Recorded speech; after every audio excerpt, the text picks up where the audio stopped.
In today's video, I'm going to show you how to replace the ink cartridges of your HP DeskJet 3762 printer. Now first step is to switch on the printer and open the front door. So this is the ink cartridge chamber door.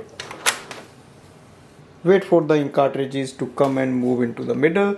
Press the ink cartridge down and take it out.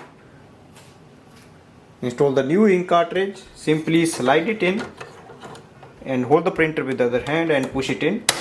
You hear a lock sound, that means it is installed properly.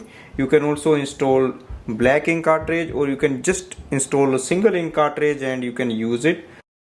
And you can close the ink cartridge chamber.